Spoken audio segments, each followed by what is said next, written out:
Qué importante es tener la guía del Señor, tener la palabra que es la que realmente nos va a guiar correctamente. Hoy tuve una experiencia que sirve para ilustrar esto. La primera vez que venía para aquí, vivimos en Reus, utilicé métodos de hombre para llegar, para guiarme.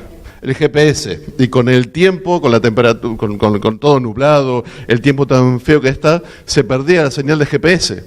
Así que, bueno, terminé en cualquier lado, al final, gracias a la misericordia del Señor llegamos, pero dimos vuelta por media Barcelona. Así que los métodos de los hombres, entre comillas, el mejor método para nuestra vida, para guía de nuestra vida, es la palabra de Dios, que es fiel, verdadera y no pasará y nunca perderá actualidad. Algunos dicen, que hace tanto que se escribió, ahora hay cosas más modernas. No, la palabra del Señor no pasará porque no es antigua ni moderna, es eterna, ¿no? Pero vamos a hablar de lo que quería compartir en esta mañana. Muchas veces en nuestra vida y en la vida de los que nos rodean, vemos muchas cosas y nos preguntamos, ¿por qué? ¿Por qué pasa esto? ¿Por qué pasa lo de allí? Por ejemplo, el pastor nos decía de orar por Venezuela. ¿Por qué pasa lo que pasa en Venezuela? ¿Por qué algunos hermanos nuestros allí están en dificultades? Y se multiplican los por qué. Las cuestiones de salud, cuestiones económicas. Hay infinidad de situaciones donde podemos preguntarnos algunos por qué. Y a veces, si no entendemos bien las Escrituras, podemos ser confundidos aún más en medio de estas situaciones.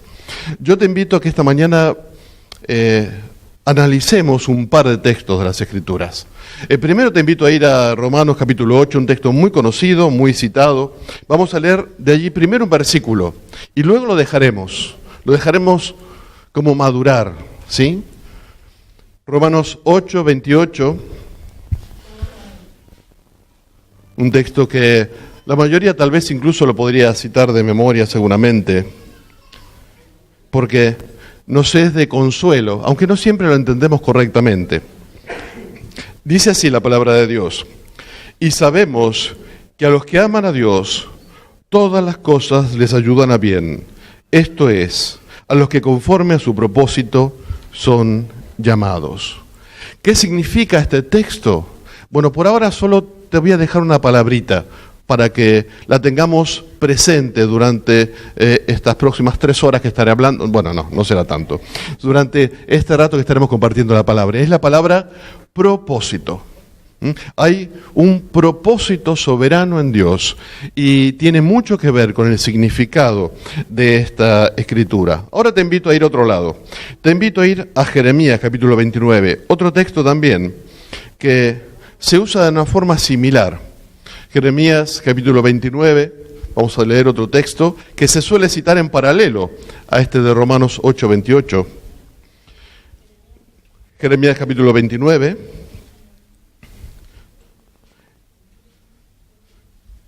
Jeremías 29, 11.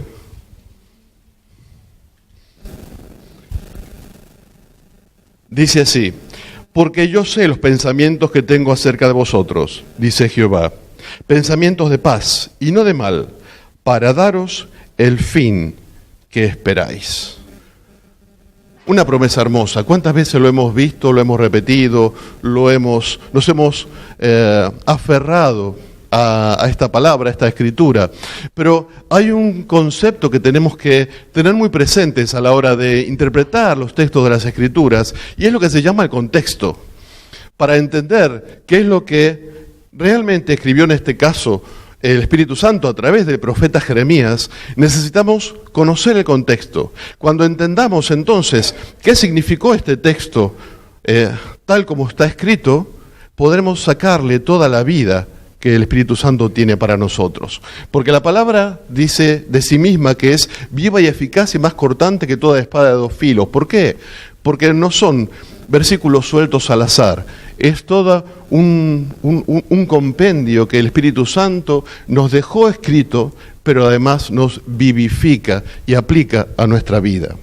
Vamos a leer, para ver todo este contexto, todo el capítulo 29, o buena parte de él, para ver ¿De dónde venía este versículo? ¿De dónde venía esta oración, esta promesa? Primero vamos a leer el capítulo 29 a partir del verso 1 y después vamos a hablar un poquito de historia. Dice, verso 1, estas son las palabras de la carta que el profeta Jeremías envió de Jerusalén a los ancianos que habían quedado, de los que fueron transportados, y a los sacerdotes y profetas, y a todo el pueblo que Nabucodonosor llevó cautivo de Jerusalén a Babilonia. Después que salió el rey Jeconías, la reina, los del palacio, los príncipes de Judá y de Jerusalén, los artífices y los ingenieros de Jerusalén, por mano de Elasa, hijo de Safán, y de Gemarías, hijo de Hilcías, a quienes envió Sedequías, rey de Judá, a Babilonia, a Nabucodonosor, rey de Babilonia. Decía, y ahora viene la carta. Verso 4. Así ha dicho Jehová de los ejércitos, Dios de Israel, a todos los de la cautividad que hice transportar de Jerusalén a Babilonia. Edificad casas y habitadlas, y plantad huertos y comed el fruto de ellos. Casaos y engendrad hijos e hijas, dad mujeres a vuestros hijos y dad maridos a vuestras hijas, para que tengan hijos e hijas, y multiplicaos ahí, y no os disminuyáis, y procurad la paz de la ciudad, a la cual os hice transportar, y rogad por ella a Jehová, porque en su paz tendréis vosotros paz. Porque así ha dicho Jehová de los ejércitos, Dios de Israel: no os engañen vuestros profetas que están entre vosotros, ni vuestros adivinos, ni atendáis a los sueños que soñáis, porque falsamente os profetizan ellos en mi nombre. No los envié, ha dicho Jehová. Porque así ha dicho Jehová: cuando en Babilonia se cumplan los 70 años, yo os visitaré, y despertaré sobre vosotros mi buena palabra, para haceros volver a este lugar. Porque yo sé los pensamientos que tengo acerca de vosotros, dice Jehová, pensamientos de paz y no de mal, para daros el fin que esperáis. Entonces me invocaréis y vendréis y oraréis a mí, y yo os oiré, y me buscaréis y me hallaréis, porque me buscaréis de todo vuestro corazón. Y seré hallado por vosotros, dice Jehová, y haré volver vuestra cautividad, y os reuniré de todas las naciones y de todos los lugares a donde os arrojé, dice Jehová, y os haré volver al lugar de donde os hice llevar. Hasta aquí por ahora. Vemos que el contexto de este versículo que nos atañe en esta mañana es el de una carta. Y vamos a ver, cuando hablamos de una carta, es importante el contenido, pero es importante quién la envía y hacia quién la envía, porque eso nos dirá el sentido de esta carta. Y vamos a empezar el verso 1. Dice, son las palabras de la carta que el profeta Jeremías envió de Jerusalén. ¿A quiénes dice? A los ancianos que habían sobrevivido, eso es el significado, de los que fueron transportados a cautividad. Vamos a hacer un poco de historia. Todos sabemos o recordamos que el pueblo de Israel, el reino de Israel, fue dividido en dos partes. Por los pecados de Salomón, no vamos a entrar en los detalles. De esas dos partes, la parte norte, que se llamaba Israel, lamentablemente, desde el principio y durante toda su existencia, fue rebelde a Jehová. Nació con la institución de dos altares idolátricos y siempre fue guiada de idolatría en idolatría. Y al final, para castigarlos, para borrarlos del territorio, el Señor en el año 722 a.C. usó a un imperio, el imperio asirio, muy poderoso, que invadió el reino del norte y lo destruyó. Y quedó solamente el reino del sur, Judá y Benjamín, la parte más pequeñita, pero donde estaba ¿qué? Jerusalén, la capital, pero además la ciudad de David, pero por sobre todas las cosas, donde estaba el templo de Jehová. Pero claro, el reino del sur, este reino del sur, tuvo reyes buenos, que eran temerosos de Jehová, y otros bastante nefastos. Esto llevó a que el pueblo de este reino del sur también se rebelara contra el Señor en idolatría, principalmente en idolatría. Hacían algo terrible, que era, sí daban culto a Jehová, pero también daban culto a otros dioses. Y eso es igual que dar la espalda directamente a Jehová. Es idolatría, rebelión, y Dios es un Dios celoso, y Él quiere ser adorado, Él y solo Él, porque Él es el único Dios verdadero. Entonces, lo que hizo fue, así como al reino del norte había enviado a los asirios para que fuese destruido, al reino del sur envió a los babilonios. Y había un rey que fue muy famoso incluso en la historia secular, es muy conocido, que tiene un nombre muy largo, Nabucodonosor, que él en el año 605 a.C. invadió este reino del sur, incluso Jerusalén.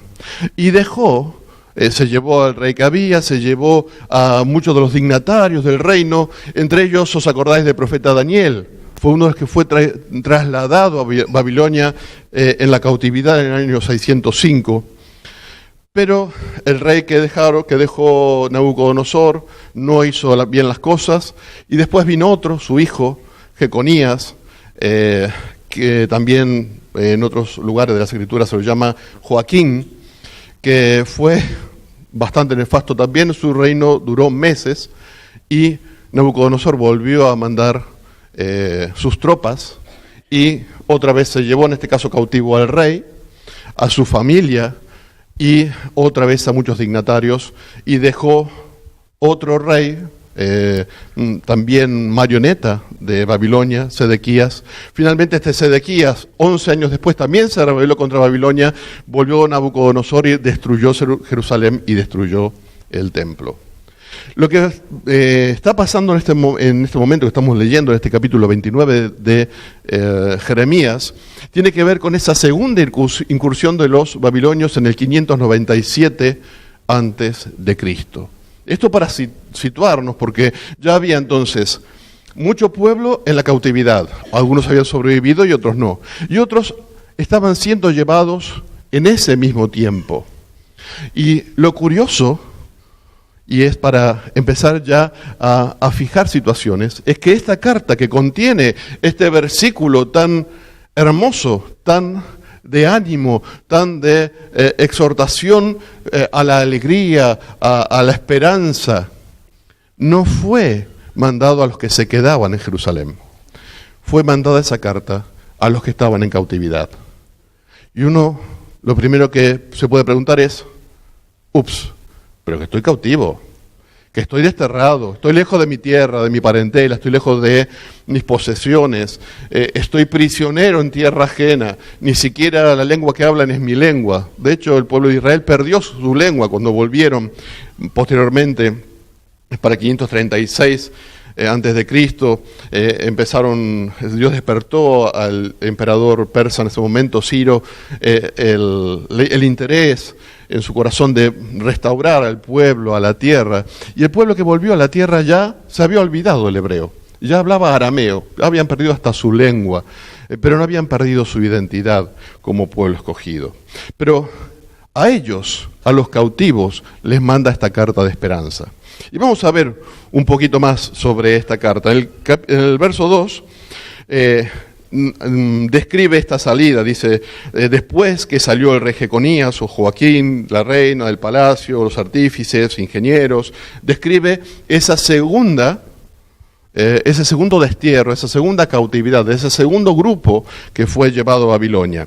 En el verso 3 nos dice quiénes enviaban la carta. No vamos a entrar en todos estos detalles, pero nos dice que un mensajero que el rey Sedequías envió a Babilonia, Jeremías lo aprovechó para mandar esta carta. Así que tenemos cautivos por un lado, tenemos otros en Jerusalén y tenemos unos mensajeros con una carta que no es cualquier carta, sino que es una palabra de Dios dada a través de Jeremías. Y entonces vamos a analizar esta carta. Recordemos, dice verso 4, así ha dicho Jehová de los ejércitos, Dios de Israel, dice a todos los de la cautividad, ¿y qué dice? Que hice transportar. ¡Wow! El pueblo de Israel, judíos, yendo cautivos,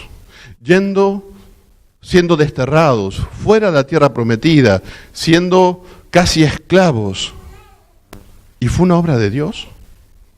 Dice, yo los hice. Pero ¿no hubiese sido mejor que Dios no los hubiese mandado en cautividad en lugar de mandarlos cautivos y estando cautivos les mando una carta que les dé esperanza? Parece un contrasentido, ¿no? Yo lo hubiese hecho diferente. Los hubiese dejado en Jerusalén y les hubiese hecho hacer una fiesta a mí. y que dancen por mi liberación. Pero el Señor es diferente.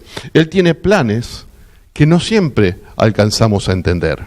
Así que a estos a los que quien Dios hizo transportar a la cautividad, les escribe y les dice: edificad casas, habitadla, plantad huertos, comed el fruto de ellos. Dice: casaos, casad a vuestras hijas.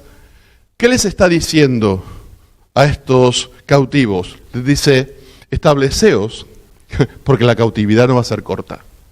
Habían aparecido muchos falsos profetas en esa época, tanto en Jerusalén como en Babilonia, que profetizaban victoria. Decían: no, pero esto, nada, enseguida en Jerusalén Dios va a dar la victoria al pueblo y van a volver los cautivos. Decían por allí: no, porque en Jerusalén está el templo de Jehová, y estando el templo de Jehová no va a caer en cautividad, no va a ser nunca invadido el templo de Jehová, porque Jehová lo guarda. Pero no sabían algo. ¿Os acordáis del profeta Ezequiel? El profeta Ezequiel tiene una visión muy llamativa. No vamos a leerlo para que no se haga muy largo. Pero dice que él describe cómo vio la gloria de la presencia de Jehová saliendo del templo. Dice, la describe, ¿no?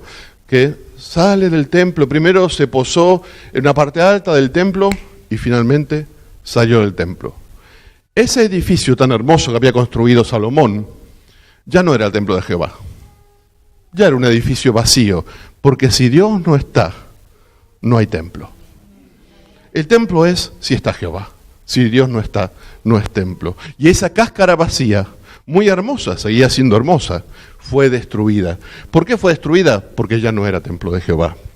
Pero sigue diciendo entonces: multiplicaos, al final del verso 6, no disminuyáis. O sea, tenéis que manteneros firme y no solamente sobrevivir, sino que crecer y multiplicaros. Dice: y procurad, verso 7, la paz de la ciudad a la cual os hice transportar, o sea, Babilonia, y rogad por ella a Jehová, porque en su paz tendréis vosotros paz.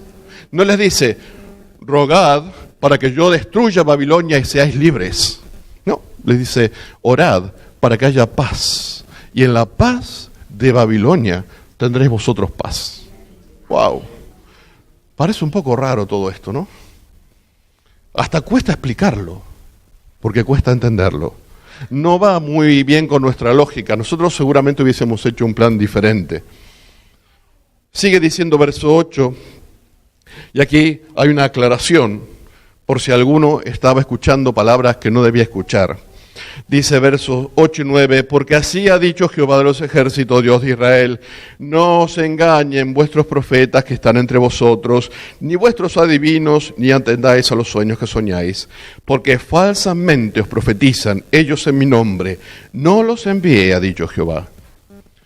Qué importante es abrir los ojos solo a la palabra de Jehová y cerrar nuestros ojos a todos los que nos pueden y nos quieren desviar del propósito de Dios. Hay algo muy importante que es lo que estaremos viendo en este rato, y es propósito. Dios siempre hace todo con propósito. Cuando os acordáis de la historia de Job, no hace falta describirla, todos os acordáis todo lo que perdió Job de la mano de Satanás por permiso de Dios, y dice que después de perder todo eso, Job no atribuyó a Dios despropósito alguno. O sea, Job dijo: si Dios lo permitió, es porque hay propósito.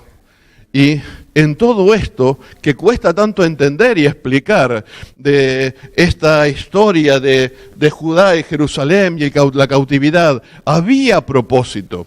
Y había quienes intentaban desviar con palabras humanas, incluso con palabras satánicas poder haber sido, porque habla incluso de adivinación, de intentar apartar los ojos del pueblo de la verdadera palabra de Dios y del verdadero propósito de Dios, tras los propósitos humanos. Mejor libertad, volvemos y hacemos fiesta.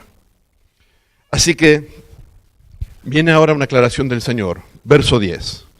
Dice: porque así dijo Jehová: cuando en Babilonia se cumplan los 70 años, yo os visitaré y despertaré sobre vosotros mi buena palabra para haceros volver a este lugar. ¡Wow! Tenían tiempo de hacer huertas, comer de viñas, de tener hijos y nietos y no sé cuánto más. 70 años, les dice el Señor, 70 años será el tiempo de la cautividad. 70 años que se contaban a partir de la primera cautividad, la de 605 a.C., cuando fue trasladado Daniel, entre otros. 70 años. De hecho, el profeta Daniel, en un momento, ya haciendo sus cálculos, estando en la cautividad, recuerda estos 70 años que había profetizado Jeremías y ora a Dios, sabiendo que la cercanía que se acercaba del tiempo de la liberación, porque pasaron 70 años y porque Jehová lo dijo.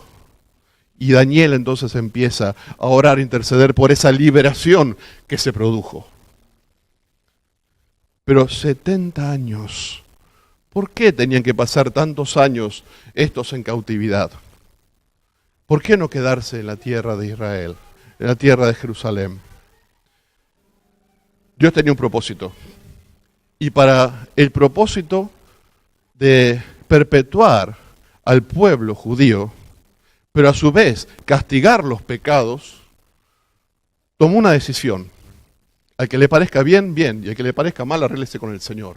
Pero él dijo, a una parte del pueblo, yo lo mandaré en cautividad. Lo leímos antes, el verso 4, que yo hice transportar. Y a otra parte, los más rebeldes los dejo. Y finalmente, estos que fueron trasladados, que perdieron hasta su lengua, que perdieron su lugar, sus familias, estos que parecen que eran los más pobrecitos de todos, eran los que Dios tenía preparados para que fuesen el remanente, el resto que permanecería del pueblo judío. Porque hubo estos cautivos, hubo retorno y hubo reconstrucción del templo. ¿Os acordáis la época de Esdras, de Nehemías?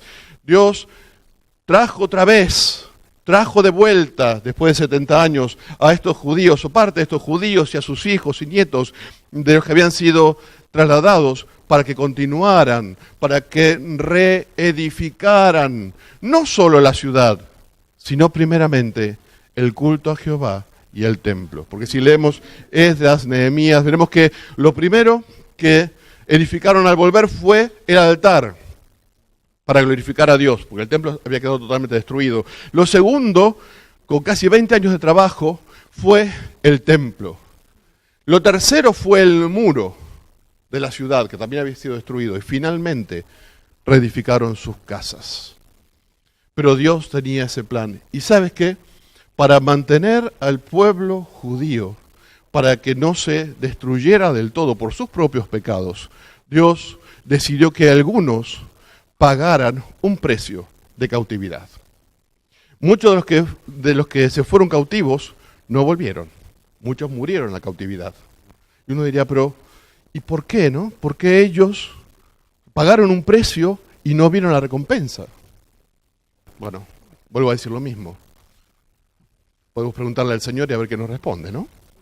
Pero vemos aquí, el Señor tenía planes con el pueblo de Israel. No lo iba a destruir del todo, pero tenía que hacer por su justicia y su santidad. Hoy nos hablaba el pastor de la santidad. Somos llamados a ser santos porque Él es santo. Y porque Él es santo, no podía dejar pasar por alto el pecado del pueblo de Israel. Por eso entonces dice, verso 11, porque yo sé los pensamientos que tengo acerca de vosotros, dice Jehová, pensamientos de paz y no de mal, para daros el fin que esperáis. El propósito de Dios no era individual. El propósito de Dios en este caso era colectivo. Era el pueblo, era la continuidad del pueblo, era salvar una parte del pueblo para que volviera. Pero para el bien de la comunidad, algunos tuvieron que pagar un precio individual. Y eso es lo que a veces nos cuesta comprender. Cuando los planes del Señor parecen, entre comillas, injustos a nuestros ojos. Pero el Señor en su sabiduría sabe por qué. Y para animarlos en este momento difícil, no les da libertad, les da esperanza. Pero la palabra de Dios no es la esperanza vana de los políticos, que uno promete una cosa y cuando sube al poder se olvida, porque lo que importaba era subir al poder.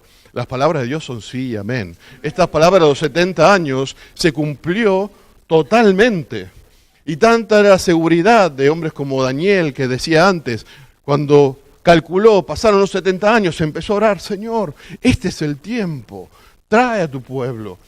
Él estando también en cautividad. Y el Señor cumplió su palabra, porque a los 70 años el pueblo, parte del pueblo, volvió. Otra vez, un remanente volvió en el 536 antes de Cristo.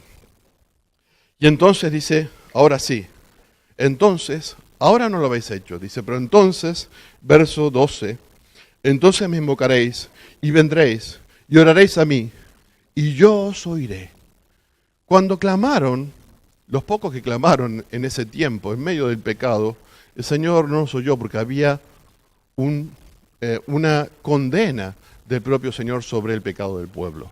Pero le está diciendo, en mi tiempo, en el tiempo que yo establecí, en mi kairos, en el tiempo perfecto de mi propósito, ahí oraréis, dice, y yo os oiré. Dice, entonces me invocaréis y vendréis y oraréis y yo os oiré, dice verso 13, y me buscaréis y me hallaréis. ¿Por qué? Porque me buscaréis de todo vuestro corazón, no religiosamente. El culto no se había detenido nunca en el templo, pero el culto lamentablemente había pasado a ser simple y sencillamente actividades religiosas, correctas, pero religiosas. Pero recordemos lo que el Señor le dijo a la samaritana, ¿no? ¿Qué busca Dios? Que es espíritu, adoración en espíritu y en verdad. Adoración espiritual y sincera. Y aquí les está diciendo, cuando se cumpla el tiempo, vendréis a mí con esa actitud sincera, no con religión. Por eso yo os oiré. Sigue diciendo, verso 14, y seré hallado por vosotros. No solamente os oiré, seré hallado por vosotros, dice Jehová, y haré volver vuestra cautividad. ¿Quién? Yo os envié, dice ahora, y yo os haré volver.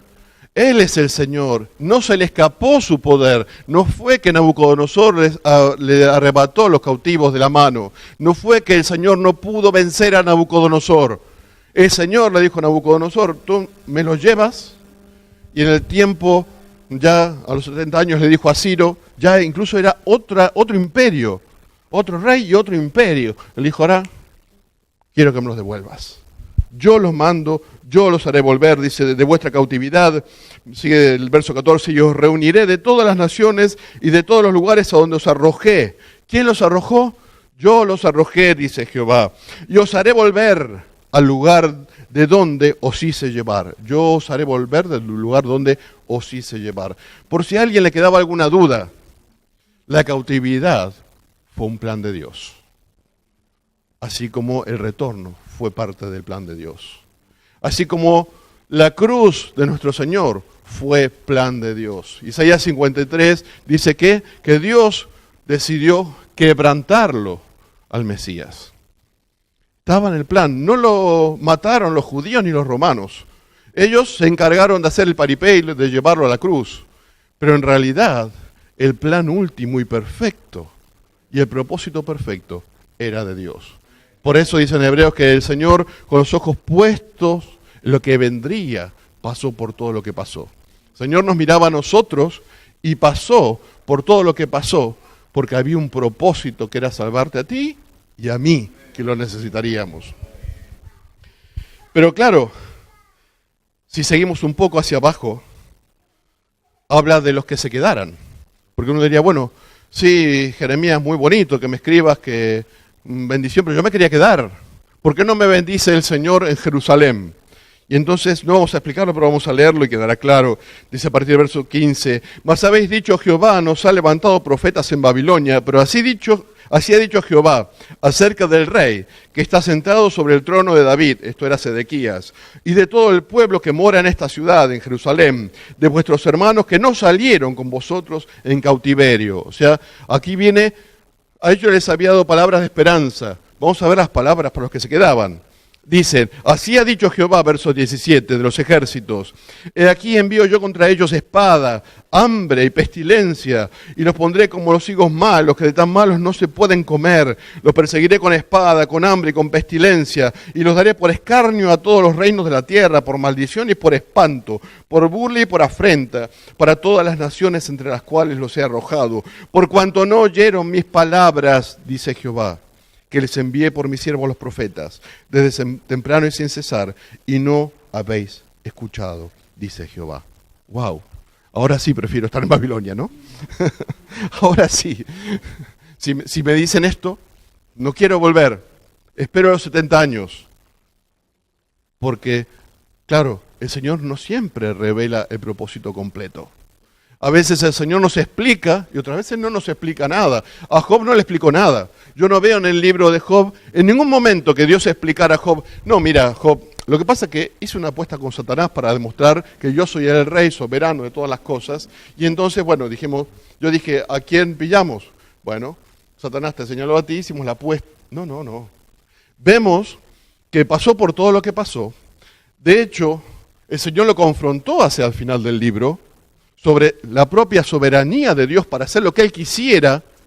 ¿Y qué termina pasando? Job, siempre terminamos diciendo, después fue prosperado. No. Antes de que le fuera restaurada y multiplicada su fortuna, que eso es y fue seguramente para Job anecdótico. Lo primero es, wow, antes no veía, mas ahora mis ojos me ven. Antes de oídas te había oído, mas ahora mis ojos te ven. ¿Cuál era el propósito de todo lo que describe el libro de Job? Ganar una apuesta. El Señor no necesita ganar apuestas. Satanás sabe que Dios es Dios. El propósito era revelarse al corazón de Job de una manera en la que Job no lo había conocido hasta ese momento. Y termina el libro y no hay ninguna explicación. Y Job no la requirió más. Entendió que todo lo que había vivido era por la soberanía de Dios, con un propósito de Dios. Y él disfrutó del resultado del propósito, sin conocer nada mientras tanto. Tenemos otros casos como el de Pablo. ¿Os acordáis de Pablo? Que dice 3 veces, tengo un aguijón en la carne, un mensajero de Satanás, tenía problemas serios de salud, algunos creen que eran problemas de vista. Y dice, y he pedido 3 veces a Dios que me lo quite. ¿Qué le dijo Dios? No. ¿Por qué? Había propósito. Ese aguijón tenía un propósito. Dice, para que no me ensoberbeciera por las revelaciones que recibía. Y entonces, en ese momento Pablo supo por qué no y por qué debía seguir adelante con esa prueba. Ahí supo el propósito. Muchas otras veces el Señor no revela el propósito. Así que, vemos aquí, el pueblo sería perseguido, sería con espada, con hambre, con pestilencia. Y si fuéramos más hacia atrás y leyéramos la descripción, que no lo haremos, de qué pasó cuando en ese año 586 más o menos vuelven las tropas de Nabucodonosor y hacen la destrucción que hacen, y como entre otras Sedequías, el rey, intenta escaparse. Obviamente ya lo había dicho el Señor, así que lo pillaron. Robó, huyó, lo pescaron, decía una película vieja. En este caso Sedequías huyó y en el camino lo pillaron, a él, a sus dignatarios. ¿Por qué? Porque Dios lo había dicho. No quedó nada. Destruyeron Jerusalén totalmente, quedó arrasada, muros, templos, casas, todo arrasado. ¿Y qué pasó con los de la cautividad? En realidad fueron los que salvaron a instancias de Dios que siguiese existiendo el pueblo judío. Que la promesa que Dios había hecho a Abraham siguiera. De hecho, Pablo a los romanos le dice, si Dios no nos hubiese guardado un remanente, como Sodoma hubiésemos desaparecido totalmente, pero en su misericordia y su gracia el Señor nos guardó un remanente. Y por eso, por el remanente de la gracia, es que el pueblo de Israel sigue hoy y que el Evangelio llegó a nosotros y somos el nuevo pueblo de Israel. Por la gracia de Dios. Había propósito. Todos los hechos que acontecen y que nos acontecen forman parte de un plan eterno de Dios. No hay sorpresas. Eso de yo sé los planes que tengo para vosotros, sí, también es para nosotros. Porque Dios tiene planes con tu vida y con mi vida. Yo no nací por accidente. Aún que haya nacido por situaciones tan extremas como violaciones o lo que sea, no nacieron por accidente. Había un plan y hay un plan perfecto que incluye a toda persona y todo hecho desde el principio de la humanidad hasta el fin de la humanidad cuando Cristo regrese. Hay un plan perfecto, hermanos. Miren, no lo voy a citar, pero no vamos a leer para que no sea tan largo, pero en 2 Corintios capítulo 4, versos 15 al 16, habla del crecimiento que producen las pruebas. Las pruebas producen, vamos a leerlo. Como algunos estáis buscando, entonces lo buscamos y lo leemos. 2 Corintios 4, del 15 al 18, dice: porque todas estas cosas padecemos por amor a vosotros, para que abundando la gracia por medio de muchos, la acción de gracia sobreabunde para gloria de Dios. Por tanto, no desmayamos. Antes, aunque nuestro hombre exterior se va desgastando, el interior no obstante se renueva de día en día. Porque esta leve tribulación momentánea produce en nosotros un cada vez más excelente y eterno peso de gloria. No mirando nosotros las cosas que se ven, sino las que no se ven, pues las cosas que se ven son temporales, pero las que no se ven son eternas. ¿Qué dice aquí? Esta leve tribulación momentánea no era ni tan leve ni tan momentánea la de Pablo, porque describe antes, y la del pueblo tampoco, tuvieron en tiempos de persecuciones, de muertes. Pero comparados con el pensamiento de lo eterno, que dice en este último versículo que leímos, que si tenemos la mente puesta en las cosas eternas, cualquier tribulación es temporal. Aunque dure toda tu vida, es temporal. Porque, como dice un refrán, muerto el perro se acabó la rabia. Cuando nos muramos, tendremos la eternidad con Cristo. Así que, aunque tengamos un problema durante toda nuestra vida, será una leve tribulación momentánea. Pero esas leves tribulaciones momentáneas, cualquiera que sean, producen en nosotros, dice, cada vez un mayor, eterno peso de gloria. O sea, nos va llevando de gloria en gloria, de madurez en madurez. Nos va madurando, haciendo crecer y desarrollando nuestra vida interior. Dice, aunque nuestro viejo hombre se va deteriorando, y doy fe, cada año que pasa yo voy, como dice un tango en Argentina, cuesta abajo en mi rodada, ¿no?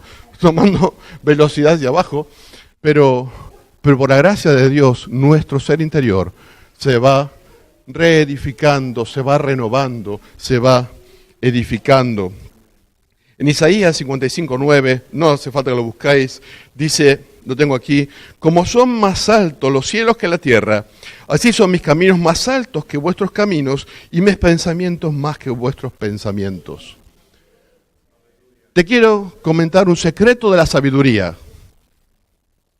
No cuestiones a Dios. No cuestionemos a Dios. Miren a Job lo que pasó, ¿no? El Señor en un momento le llevó, y hay varios capítulos al final que describen esas argumentaciones de Dios, y le dice Dios a Job, ¿dónde estabas cuando yo puse el freno a las aguas, cuando yo creé esto, cuando yo creé las estrellas? ¿Acaso tú me dijiste dónde poner aquella otra constelación? ¿Me diste un consejo sobre la creación? ¿Dónde estabas? ¿Cierto que todavía ni siquiera había sido creado? ¿Y entonces cómo me vas a dar consejo a mí? Pero nosotros a veces decimos, Señor, haz las cosas de esta manera y no de esta otra. Y si no las haces de mi manera, me enojo. ¿Cuántos han orado? No levante la mano nadie, por favor, Es simplemente para que cada uno se lo pregunte a sí mismo. ¿Cuántas veces hemos orado, alguien ha orado por una situación, decir, Señor, quiero que se haga esto? Y el Señor hizo esto otro. Señor, ¿por qué no hiciste? Yo te pedí que hicieras eso. Y tú dijiste que ibas a responder cuando te pidamos. Yo pedí con fe. Y tú me fallaste.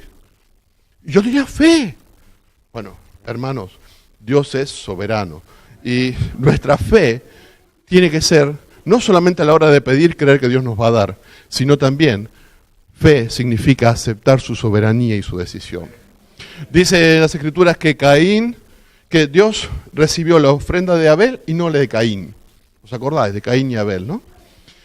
Dice porque la ofrenda de Abel fue con fe y no la de Caín. ¿Y cómo se evidencia eso? Cuando Dios aceptó la ofrenda de Abel y rechazó la ofrenda de Caín. Si Caín hubiese llevado esa ofrenda reconociendo la soberanía y la deidad de Dios, hubiese aceptado que Dios rechazara su ofrenda, porque Dios es Dios y Dios es soberano.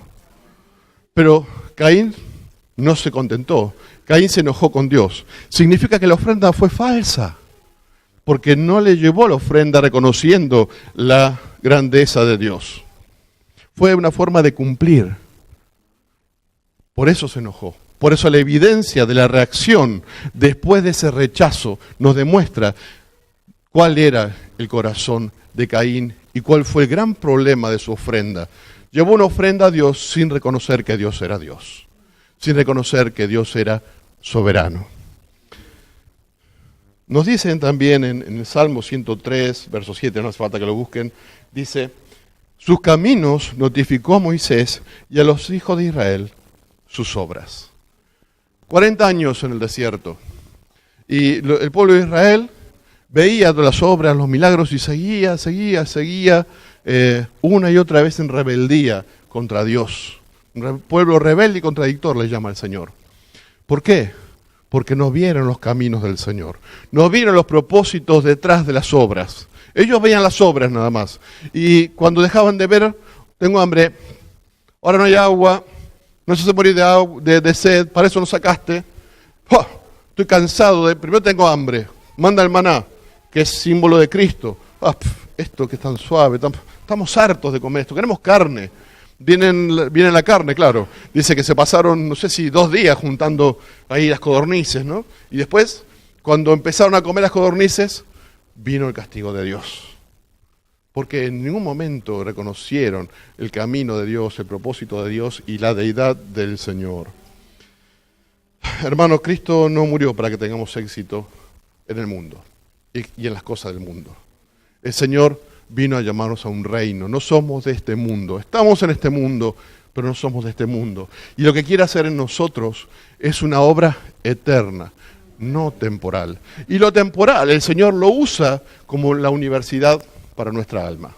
El Señor nos entrena a través de las cosas temporales. Por eso, ¿cuál es el problema para el Señor de que de repente tengamos un coche nuevo o no lo tengamos?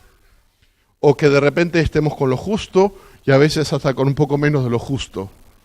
¿Cuál es el problema? Su trabajo es, su deseo, y vamos a verlo, su propósito es trabajar en nuestro ser interior. Miren,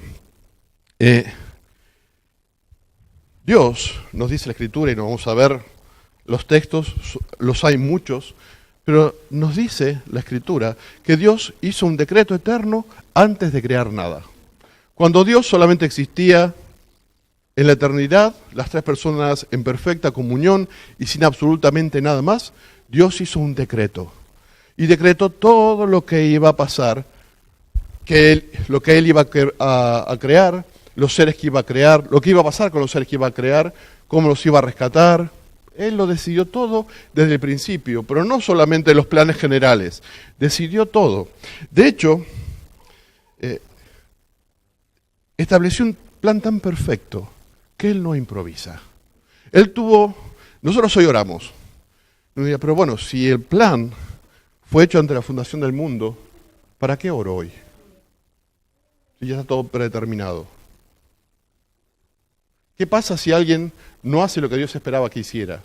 Pues eso no puede pasar, porque Dios, en ese decreto eterno, tuvo en cuenta incluso las oraciones que tú y yo todavía no hicimos. Él tiene la respuesta programada de la oración que van a hacer mañana.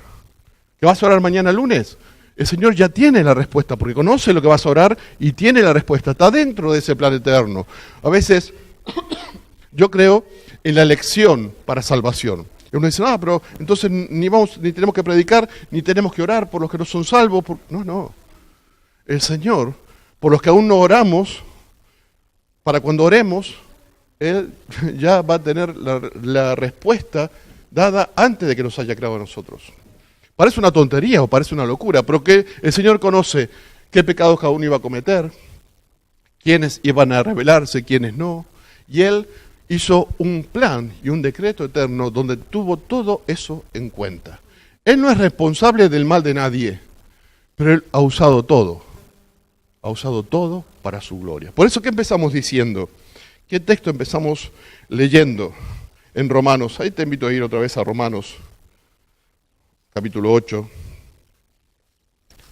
Vamos a intentar responder.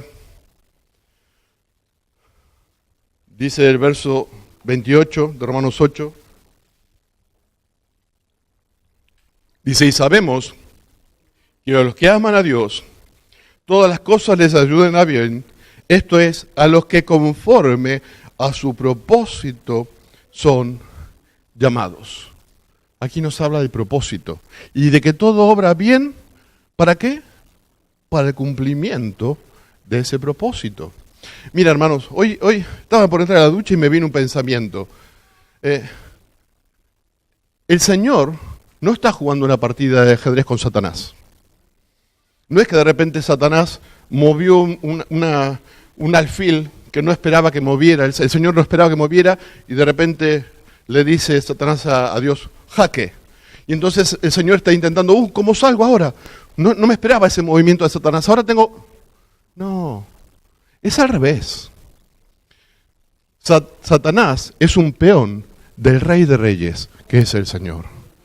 Por tanto, nada que te pase, ni que me pase, escapa a la soberanía del Señor. En ningún momento Satanás puede hacer algo que se le escape a la soberanía de Dios. Y si algo nos puede hacer, como en el caso de Job, es porque Dios se lo permitió con un propósito. Amén, hermano. Miren, decía recién que Dios hace que todas las cosas ayudan a bien a los que, conforme a su propósito, son llamados. Pero, ¿qué dije al principio con respecto a los textos? Se suele decir por allí que un texto fuera de contexto sirve de pretexto, o sea, para usarlo y aplicarlo tal vez mal. Entonces yo te invito a que leamos otra vez todo un trozo de las Escrituras. A partir del verso 26. Dice, y de igual manera el Espíritu nos ayuda en nuestra debilidad, pues que hemos de pedir como conviene no lo sabemos, pero el Espíritu mismo intercede por nosotros con gemidos indecibles. Va a ser que escudriña los corazones, sabe cuál es la intención del Espíritu, porque conforme a la voluntad de Dios intercede por los santos. Nos detenemos primero ahí.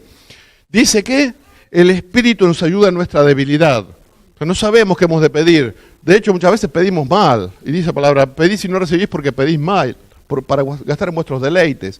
No sabemos muchas veces qué pedir. ¿Por qué? Porque no conocemos el propósito de Dios y el plan de Dios. Pero dice, pues qué hemos de pedir como conviene no lo sabemos, pero, y esto es glorioso, el Espíritu mismo intercede por nosotros.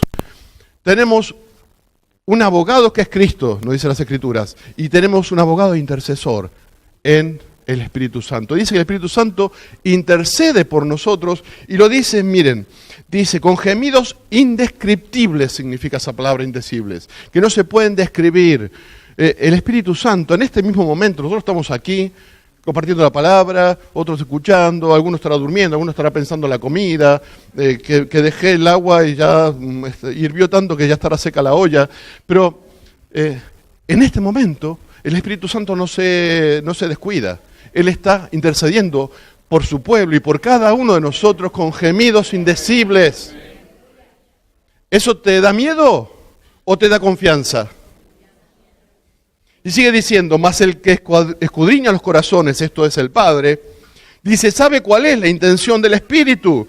porque conforme a la voluntad de Dios intercede por los santos. Tú y yo no sabemos cómo pedir como conviene, y pedimos muchas veces mal, pero nuestro intercesor, el Espíritu Santo, dice que conforme a la voluntad de Dios intercede por los santos. Él no se equivoca. El Espíritu Santo ora con sabiduría, ora conociendo el plan eterno de Dios. Sus oraciones son respondidas. Yo estoy cubierto, tú estás cubierto por la oración e intercesión del Espíritu Santo, que no se equivoca. Su oración es perfecta.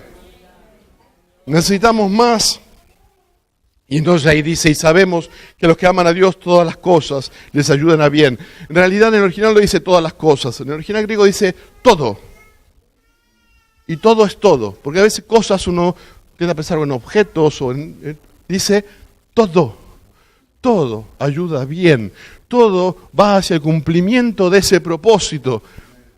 Pero ¿cuál es el propósito? Porque claro, si el propósito es que todos terminemos en el infierno, malamente, ¿no? Vamos a ver cuál es el propósito para nosotros.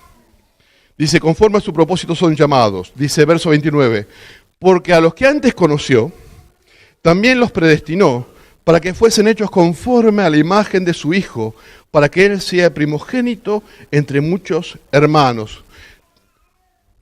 Dice, a los que antes conoció. Cuando en las Escrituras hablan de conocer, normalmente no habla solamente de, bueno, yo a Emanuel lo conocía casi de nombre, porque nos habíamos cruzado pocas veces a lo largo de los años. Así que nos conocíamos, pero poco, más de referencia que por un trato personal, porque nos habíamos cruzado 2 o 3 palabras, algún saludo y poco más. Pero cuando dice aquí, cuando el Señor, a los que el Señor conoció, significa con los que el Señor estableció una relación. Conocer en las Escrituras tiene el sentido de relacionarse. De hecho, esta palabra, conocer, se usa para las relaciones íntimas en el matrimonio. Y eso es conocerse. Así que está diciendo, con los que antes estableció una relación, a los que antes conoció, no con los que antes supo que iban a aparecer, no, con los que antes Él estableció una relación eterna, dice, a esos también los predestinó, o sea, predesignó antes de la creación de que nos iba a salvar. ¡Wow! Dice, para que fuesen, y aquí viene el propósito, para que fuesen hechos conforme a la imagen de su Hijo, para que Él sea el primogénito entre muchos hermanos. ¿Cuál es el propósito entonces? Porque si estás aquí es que el Señor te escogió, y el Señor te predestinó para estar.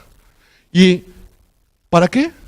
Dice, para que fuesen hechos conformes a la imagen de su Hijo.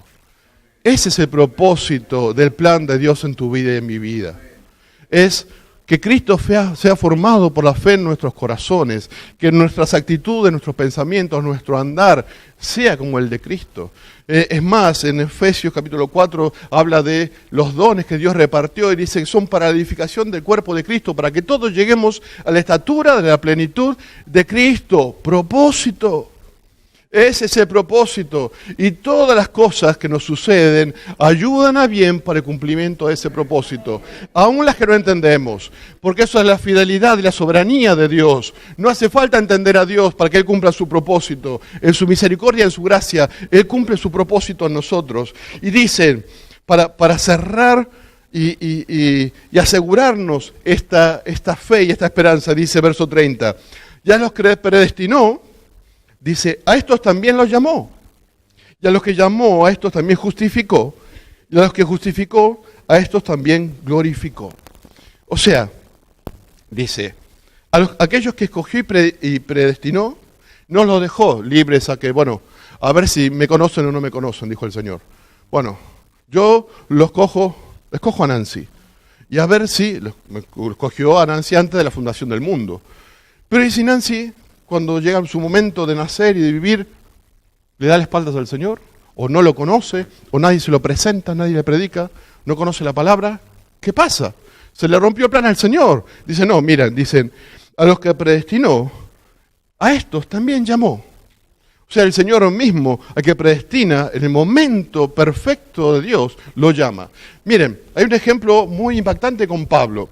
¿Qué pasa con Saulo de Tarso? Este fariseo tan fanático, fue perseguidor de la iglesia. Describe el libro de los Hechos que primero participó aprobando y cuidándole la ropa a los que apedrearon a Esteban, el primer mártir cristiano. Lo apedrearon por su fe y dice que Saulo estaba ahí, era jovencito, y que cuidaba las ropas de los apedreadores y que consentía en su muerte. Viendo el testimonio de esa muerte y de lo que dijo Esteban, no se convirtió Pablo. Bueno, sí, se convirtió en perseguidor de la iglesia. Y estando de perseguidor de la iglesia y habiendo maltratado, encarcelado y tal vez matado a cristianos, en el tiempo perfecto del propósito de Dios, yendo a Damasco a encarcelar más cristianos, Dios se le apareció y le dijo: Pablo, es tu tiempo, ven a mí. ¿Por qué me persigues? ¿Por qué das cosas contra el aguijón? Ven, me tienes que servir. No solamente te voy a salvar, me tienes que servir. Yo te mostraré. Y lo enseñó en el momento para que no pudiera distraerse en nada, salvo en esa realidad, de esa revelación. En el tiempo perfecto de Dios, Dios lo llamó. Es lo que en Juan 3 se llama el nuevo nacimiento, ese obrar del Espíritu Santo llamando. Pero dice, a los que llamó, a estos también justificó, porque Dios es santo. Dios no es que dice, bueno, a ver, yo llamo al hermano Paco, a Paco. Paco se ha portado toda su vida mal, pero como yo le he llamado, yo no miro sus pecados y lo traigo. No, nos justificó. Y para eso murió Cristo, la cruz. Así que Él escogió, llamó, justificó. Pero dice más, y a los que justificó, y esto lo dice en pasado, dice los glorificó. Cuando se habla de glorificar en el nuevo pacto, se habla de estar en la presencia de Dios después de la muerte. O sea que nuestra glorificación, aunque estamos aquí tú y yo, nuestra glorificación ya es un hecho para Dios. O sea, nosotros estaremos ciertísimamente en la eternidad con el Señor, porque Él ya nos glorificó. Y el cumplimiento práctico de esa glorificación es cuestión de tiempo, pero es un hecho consumado. Porque en la cruz, cuando entregó su vida, el Señor dijo, consumado es. Ya está. Así que el que fue preescogido ya está glorificado, porque la obra ya está completa. Pero para terminar, hermano, vamos a leer hasta el final, porque a veces en medio de las pruebas nos es necesario, vamos a dejar esto, nos es necesario tener a qué aferrarnos en nuestra fe. Y yo te invito a que no te aferres a palabras de ánimo que vengan de cualquier lado. A veces nos aferramos a frases de internet y se comparten frases de escritores que ni siquiera son cristianos. A veces hay hermanos que comparten frases existencialistas o de escritores como Jorge Bucay, por cierto también argentino, pero que no es cristiano. Tiene frases bonitas, pero no es cristiano. Son totalmente humanas y humanistas. Tenemos que fortalecernos en la palabra de Dios. Y yo te invito a que leamos hasta el final el capítulo 8 de Romanos. Verso 31. ¿Qué pues diremos a esto?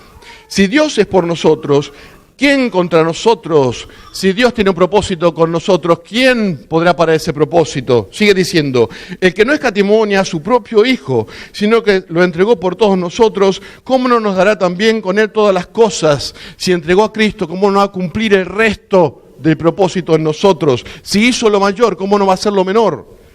Sigue diciendo, ¿quién acusará a los escogidos de Dios? Dios es el que justifica. ¿Quién es el que condenará?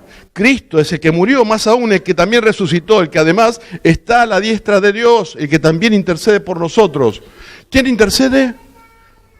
Cristo, el que murió y resucitó, y además el Espíritu Santo. 2. Y miren, 3 personas en la Trinidad. Dios Padre, Hijo y Espíritu Santo.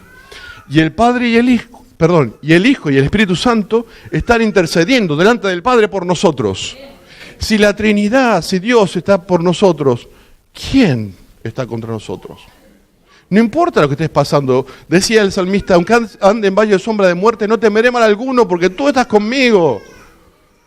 De esas palabras tenemos que adueñarnos. Sigue diciendo, verso 35, ¿quién nos separará del amor de Cristo? ¿Tribulación, o angustia, o persecución, o hambre, o desnudez, o peligro, o espada? Nada, sigue diciendo, como está escrito, por causa de ti somos muertos todo el tiempo, somos contados como ovejas de matadero. Aún en medio de esta persecución para muerte que estaban viviendo nuestros hermanos en esa época, aún en medio de esa persecución, reconocen la victoria de Dios. Victoria no es que no tengamos problemas, ser más que vencedores es que el propósito eterno se cumpla en nosotros, aunque entre medio tengamos que sufrir y padecer por diferentes cosas. El propósito eterno de Dios. Y sigue diciendo para terminar, antes, verso 37, en todas estas cosas, en la que sea, todo lo que nombró, somos más que vencedores por medio de aquel que nos amó. Aleluya, dale un aplauso al Señor.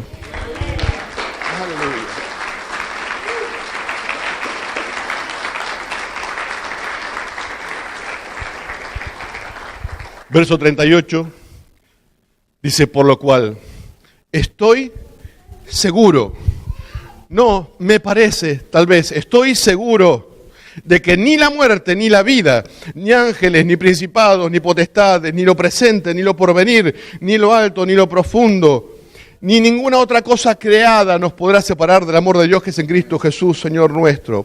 Nombra de todo, y por las dudas, por si se olvida de algo, dice lo alto, lo profundo, principados, potestades, y yo imagino que por ahí alguno dirá, pero no se acordó de la suegra, por ejemplo, ¿no? No, dice, ni ninguna otra cosa creada, nada. ¿Qué es lo único que no es creado? Dios. O sea, dice, ninguna otra cosa creada. O sea, si Dios es el que tiene el propósito con nosotros, y ninguna otra cosa creada nos podrá separar del propósito, ¿qué significa? Que nada ni nadie nos podrá separar del amor de Dios que es en Cristo Jesús. Hermanos, no sé lo que estés viviendo. Yo tal vez te podría contar mis cuitas. Todos tenemos. Así, a pesar de que soy joven y guapo y humilde. Pero te podría decir, mira, con 51 años, estoy en el paro, tengo algunos problemas de salud. ¿Qué hago? ¿Me deprimo? Digo, no puedo, ya me cansé. Señor, ¿por qué tantos problemas? ¿Por qué? O puedo decir, gracias Señor, porque yo no lo entiendo esto, pero tú tienes un propósito eterno. Me has amado tanto que no lo entiendo. Me has rescatado y me has llamado de una forma que no entiendo. Solo me basta una cosa, darte las gracias y confiar en ti. Que el Señor te bendiga.